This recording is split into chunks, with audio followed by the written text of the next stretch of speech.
안녕하세요. 네, 네, 저는 서울의과대학을 1961년에 졸업하고 한국에서 인턴 레지던트 다 마친 다음에 1970년에 미국에 가서 또 신장내과를 공부하고 신시내티 오하이오 대학의 신장내과 교수로 재직하고 있다가 서울중앙병원이 1989년에 새로 생길 때 리크루트 돼서 한국으로 돌아왔습니다. 그래서 그때부터 서울중앙병원에 근무하면서 내과 주임교수, 또 부원장, 울산의과대학 학장, 울산대학교 병원장, 서울아산병원 원장을 하고 2004년에 은퇴를 했습니다. 제 전공은 신장내과, 제 관심사는 의학교육이었습니다. 그래서 훌륭한 내과 의사를 양성해서 배출해내는 것이 저의 큰 관심사였고 그 분야에서 보람을 느끼면서 일하다가 은퇴를 했습니다. 우리 과학의 역사를 보면은 중요한 발견, 발명도 우연이라고밖에는 생각할 수 없는 그런 어떤 개인의 체험에서 시작된 일이 많습니다.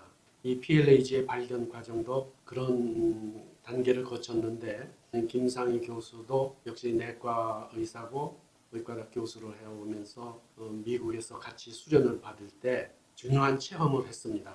거기서 수련받으면서 엄청나게 과로를 하고 쇠약해지고 그래서 힘들어할 때 내 친구로부터 녹용 달인 물을 얻어서 마시는 그런 일이 있었습니다. 그런데 예상하지 못했던 아주 엄청난 극적인 효과를 저희 집사람이 체험을 해서 이 녹용에는 확실히 무슨 중요한 성분이 있겠구나, 기회가 되면은 깊이 연구를 해봐야겠다. 그 당시는 녹용이라면은 한방에서 오랫동안 우리나라에서는 사용되어 왔었죠. 그 녹용의 효과라고 해서 보혈 강장제 등 여러 가지 효능이 있는 물질로 알려져 왔지만은 서양 의학에 관심을 끌지는 못했습니다. 그 이유는 녹용이 가진 효과가 너무나 다양하고 광범위하기 때문에 서양 의학을 한 사람들은 도저히 이해를 할 수 없는 그런 효능이 있다고 주장이 되었기 때문에 서양 의학을 하시는 분들은 그것을 다 무시해 버렸었죠. 김상희 교수는 자기가 직접 체험을 하고 극적인 효과를 보았기 때문에 나중에 기회가 되면은 서양 의학에서 사용하는 그 과학적인 기법을 사용해서 연구를 해 보아야겠다. 그렇게 결심을 하고 그 기회가 오기를 기다렸었죠. 그게 시작이었습니다. 미국에서는 이 종양내과가 그 김상희 교수의 전공 분야이기 때문에 종양내과 분야에서 그 세포 배양하는 기술을 그때 실험실에서 터득을 하고 이제 서울중앙병원에 한국으로 돌아와서 그 세포 배양 기법을 이용해 가지고 녹용 달인 물을 한번 실험해 보자 그런 기회를 찾고 있었죠. 그러나 서양 의학을 하는 의사들은 한방을 연구한다는 것에 별로 관심을 보이지 않을 뿐만 아니라 비웃었습니다. 녹용을 연구하는 것이 상당히 어려웠죠. 연구비를 따기도 어려웠고 동료들의 도움을 받기도 어려웠고 그래서 상당히 고독한 실험실 체험을 하였는데 결과적으로는 한 20년 연구한 뒤에 이 PLAG를 발견하게 되어서 지금은 끈기 있게 녹용을 연구했던 보람을 느낍니다. 그거를 다 녹용 연구 시작할 때 어려움 중에 하나는 녹용이 한방에서 굉장히 비싼 약재입니다. 연구비가 없을 때 녹용을 사서 연구를 해야 되는 그런 상황이기 때문에 상당히 많은 사재가 들어갔죠. 그러다가 이제 연구 효과가 나면서 연구비도 조금씩 얻을 수가 있었고 서울중앙병원에서 연구실 시설도 사용할 수 있는 기회를 마련해 줬고 그래서 연구가 진행이 되었습니다. 본인이 그 극적인 체험을 했기 때문에 누가 뭐래도 녹용 안에 특별한 물질이 있을 거라는 확신이 있어서 그 물질을 찾기에 일생을 바친 셈이죠. 이 물질을 찾기만 하면은 많은 분들에게 도움이 될 거라는 믿음이 있어서 꾸준히 하게 되었죠. 기업과 연관되어 있다는 건 언제쯤 아시게 되세요? 녹용에서 활성 성분을 찾아내는 그 과정이 굉장히 길었습니다. 녹용을 물에 충분히 달인 다음에 그 달인 물질에서 찾아내는 과정은 이제 약학과 교수의 도움을 받아가지고 성분을 찾아내는데 그 추출물을 분해를 합니다.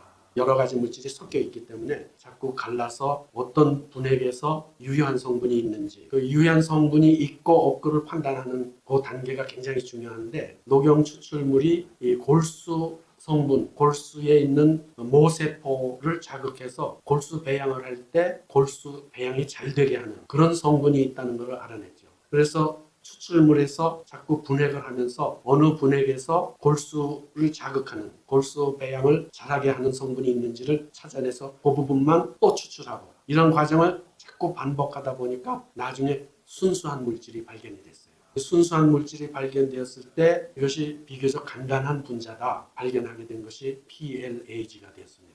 녹용에는 PLAG가 아주 극미량에 섞여 있기 때문에 녹용을 가지고서 뭐 암 환자에 치료한다든지 이러는 건 거의 불가능하기 때문에 이 순수한 물질의 성분이 밝혀졌기 때문에 이제는 합성을 하는 것이 중요하다. 엔스캠에서 합성 방법을 찾아내서 대량으로 순수한 PLAG를 합성을 한 뒤에 합성된 PLAG를 이용해 가지고 생물학적 기초 연구를 하게 된 거죠. 그러면서 이것이 면역에 엄청난 효과가 있다는 걸 알게 된 거죠. 코로나 팬데믹 이후로 일반 대중매체에서도 면역이라는 말이 뭐 일반화되다시피 했는데 이 면역 현상에 대한 과학적인 연구는 사실 얼마 되지 않습니다. 제가 1961년에 의과대학을 졸업했는데 의과대학 졸업하기 전까지는 면역에 대한 그 과학적인 지식이 별로 없었어요. 60년대 이후로 면역학이 많이 이제 발전을 했는데 한마디로 말해서 면역이라는 것은 우리 몸 안에 병원균이 들어올 때 우리 몸을 보호하는, 방어하는 그런 기능이 우리 몸 안에 있습니다. 그것을 이제 통틀어서 면역이라고 해서 면역 현상이라고 연구를 하게 되는데 우리 몸이 가지고 있는 면역에는 크게 두 가지 부분이 있어요.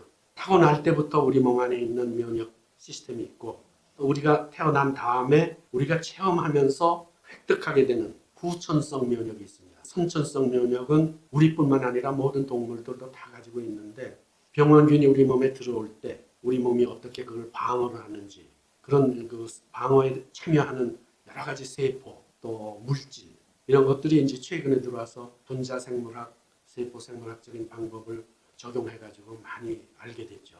후천성 면역은 우리 몸에 세균이 들어왔을 때 우리가 한번 경험한 그 세포 병균에 대해서는 나중에 다시 들어올 때 즉각적으로 반응하는 그런 작용이 우리 몸 안에 기억하게 되는 그런 현상이 있다는 것을 알게 됐어요.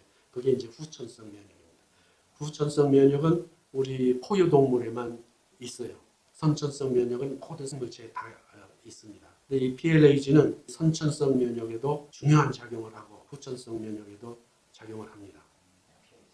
염증은 이제 그 세균이 들어오면은 그 세균에 대한 방어막이 1차적으로 있고 우리 이제 외피, 피부나 점막 이런 것들이 이제 기계적으로 막아내는데 그걸 뚫고 세균이 들어오면은 바로 감지를 해가지고 거기에 대해서 반응을 하고 그런 일련의 반응 현상이 있습니다.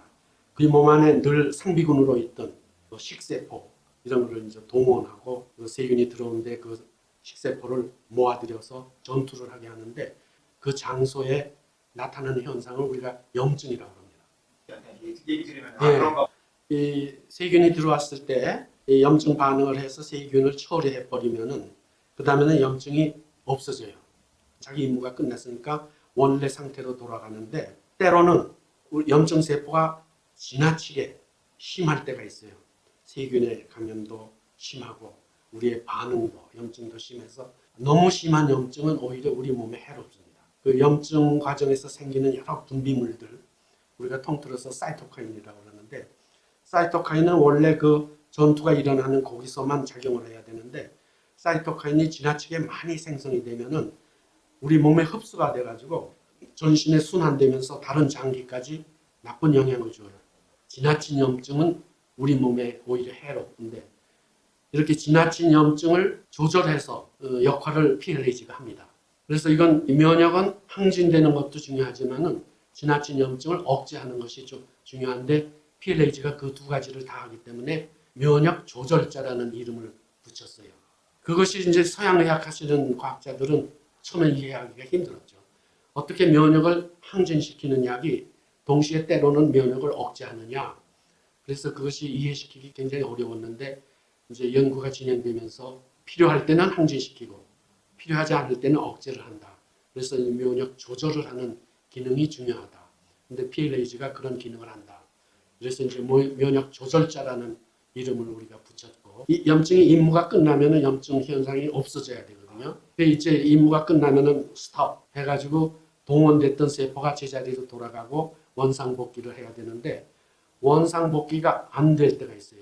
이 염증이 이제 끝났다 하는데 계속되는 일이 있어요. 그러면 계속되는 염증은 오히려 우리 몸을 해롭게 하고 불필요한 염증이 되기 때문에 오히려 그것이 병을 일으키는 그런 때가 됐습니다. 그래서 염증을 끝날 때는 끝나게끔 하는 일도 PLAG가 합니다. 예, 김상희 교수가 종양내과 교수였기 때문에 암 환자의 이것이 어떻게 도움이 될까 해서 이제 실험실에서 암을 가지고 있는 동물에다가 이 PLAG를 투여해서 어떤 현상이 일어나는가를 관찰을 했습니다. 근데 뜻밖에도 암 자체를 없애는 현상은 안 일어났는데 암이 다른 데로 전이 되는 것은 막아주더라. 그 암 전이를 억제하더라 하는 현상을 관찰을 했어요. 그래서 이제 암 환자의 써볼만하다. 이미 암 진단을 받은 사람한테 써볼만하다 해서 써보기 시작했죠. 다른 내과 의사들의 도움을 받아가지고 그랬더니 이 전이를 억제하는 것 같은 것은 확인이 됐고 또 한 가지는 암 환자를 화학요법으로 치료할 때 부작용 중에 하나가 백혈구 숫자를 떨어뜨려요. 그러면은 백혈구가 많이 떨어지면은 감염되는 위험이 있기 때문에 치료하는 의사들은 암 치료를 중단을 합니다. 그래서 이제 백혈구 숫자가 다시 정상으로 회복될 때까지 기다렸다가 다시 암 치료를 하게 되는데 PLAG를 쓰면은 떨어졌던 백혈구가 회복이 빨리 되기도 하고 또 미리 PLAG를 쓰면은 백혈구 숫자가 떨어지지 않아서 계획했던 암 치료를 중단하지 않고 계속할 수 있다 하는 것이 이제 경험으로 알게 됐어요. 그러니까 암 환자에서는 여러 가지로 도움이 되죠. 아까 이 우리 몸의 면역은 외부에서 침입한 세균, 병균에 대한 방어 기전으로 면역이 있다고 그랬는데 면역 시스템은 또 우리 몸 안에서 생긴 암세포에 대해서도 방어를 하는 그런 작용을 해요.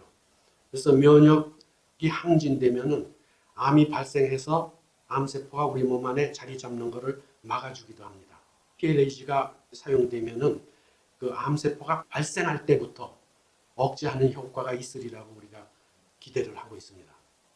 그리고 암 치료에서는 아까 말씀드린 대로 백혈구의 감소를 억제하고 예방하기 때문에 계획된 다른 암 치료를 할 수가 있고 암 환자들이 전신 쇠약이 자주 와요. 이 TNF라는 그 일종의 사이토카인이 암 환자들에서 많이 생겨서 식욕을 감퇴하고 영양 섭취가 불충분하고 그래서 쇠약해지고 이러는데 TNF라는 사이토카인 생성을 PLAG가 많이 억제를 합니다.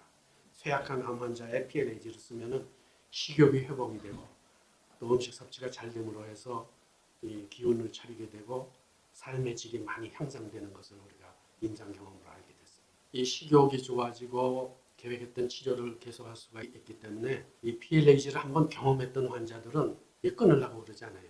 계속 쓰려고 그럽니다. PLAG는 이제 경구 투여로 되는 약이기 때문에 주사제가 필요 없고 입으로 먹는 약이기 때문에 투여 방법이 간단하죠. 그렇기 때문에 사용하기가 쉽고 환자들이 섭취하기가 쉽습니다. 그리고 부작용이 전혀 없기 때문에 지금 권장량은 하루에 1g, 2g 쓰는 걸로 되어 있어요. 예, 사이토카인은 활성된 세포에서 분비하는 작은 단백질인데 그 단백질은 주위에 있는 다른 세포들을 자극을 해가지고 활성화시키기도 하고 사망시키기도 하고 그러는 그 화학 물질인데 대개는 면역계를 활성화시키는 작용을 해요. 예를 들어서 이 식세포에서 분비되는 사이토카인은 다른 식세포에 자극을 줘서 활성화시킨다든지 골수에 가서 식세포가 많이 생기게 한다든지 이런 그 활성 물질들을 통틀어서 사이토카인이라고 그러는데 사이토카인이 지나치게 많으면 오히려 해가 되는 수가 있어요. 이 세균이 들어와서 그거에 대한 염증 반응이 지나치면은 사이토카인이 엄청 많이 분비돼 가지고 몸 안에 돌아다니기 때문에 그걸 우리가 사이토카인 폭풍이라고 그러는데 이 사이토카인 폭풍이 되면은 사망에 이르는 일이 많습니다. 중환자실에서 폐렴, 폐혈증이 된다든지 이러면 사이토카인 폭풍이 오는데 아주 사망률이 많은 그런 병적인 상태죠. 코로나 감염됐을 때 사망에 이르는 것이 대개 이제 심한 폐렴으로 해서 사망하게 되는데 폐렴이 되면 이제 급성호흡기 부전이라고 해서 폐가 기능을 못하고 산소 섭취를 못하게 되는데 사이토카인 폭풍이 그런 현상을 일으킵니다. 사이토카인은 이름은 하나지만은 엄청나게 많은 숫자의 작은 단백질인데 어떤 사이토카인은 염증을 더 많이 일으키게 하는 염증성 사이토카인이 있는가 하면 어떤 사이토카인은 염증 반응을 억제해주는 그런 사이토카인도 있고 또 어떤 사이토카인은 뇌에 가가지고 체온을 조절하는 부위에 작용해서 열이 나기도 하고 어떤 사이토카인은 간에 가가지고 특수한 단백질을 합성하는 걸 자극하기도 하고 이렇게 다양한 생물학적 반응을 일으키는 것을 통틀어서 사이토카인이라고 합니다. 이 사이토카인이 우리 몸 안에 생긴 이유는 우리 몸에 좋기 때문에 생긴 거예요. 그 면역과 염증에 대해서 우리가 다뤘는데 염증은 침입한 병균에 대한 방어이기도 하지만은 또 염증 반응은 균이 아니라도 우리 몸의 세포가 손상을 받으면은 그 손상받은 세포를 제거해야 되기 때문에 그 손상받은 세포에 대한 반응으로 염증이 또 일어납니다. 그렇기 때문에 그런 염증은 세균 없이도 일어나는 염증이에요. 그래서 비감염성 염증이라고 그러는데 비감염성 염증이 많이 생기면은 그 자체가 또 병이 됩니다. 비감염성 만성염증이 많은 퇴행성 질환과 관련이 되어 있다. 또 한 가지는 염증이 외부에서 들어온 균이나 우리 몸 안에서 생긴 손상된 세포에 대한 반응이기도 하지만 우리 몸 안에 있는 정상적인 성분에 대해서 반응을 일으키는 일이 있어요. 비정상적인 염증인데 이런 면역 현상을 자가면역이라고 천식. 그 알레르기가 일종의 자가면역이죠. 그래서 자가면역에도 염증이 관여하기 때문에 이 PLAG가 좋은 영향을 줄 수가 있을 거예요. 관여가 될 수 있는 거예요. 예. 노화에 따라서 오는 퇴행성 질환의 상당한 부분이 만성염증이에요. 그렇기 때문에 PLAG가 그 만성염증을 조절을 하면은 좋은 효과를 보리라고 예상을 하고 있는데 이 노화에 따른 현상에 대한 임상 연구는 장시간이 필요하기 때문에 충분하게 과학적으로 임상 연구가 돼 PLAG 가지고 된 일은 없습니다. 언젠가 연구가 되면은 이 생물학적 기전으로 보아가지고 상당히 유효한 그런 현상이 일어나지 않을까 예상이 됩니다.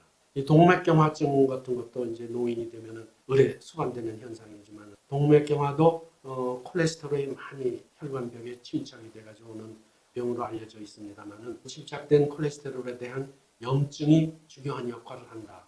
그런 것도 알려져 있기 때문에 그 만성염증이 거기에도 관여를 합니다. 경험이 없어서 말씀드릴 수 없지만은 비만이 있음으로 해서 오는 여러 가지 불리한 그런 생물학적 현상은 많죠. 고혈압이라든지 당뇨라든지 뭐 퇴행성 관절염 등등 비만에 따라오는 2차적인 현상은 또 염증과 관계되는 일이 많기 때문에 간접적으로는 아마 도움이 될 수 있을 거라고 예상을 합니다. 예.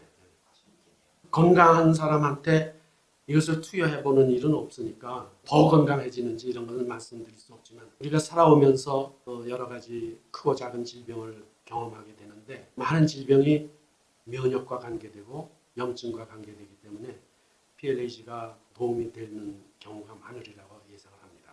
이게 아직 확실하지는 않지만은 노화 현상도 이 비감염성 만성염증과 관계가 있다. 그런 말도 있기 때문에 장차는 그런데도 한번 적용해 볼 가치가 있을 것 같습니다.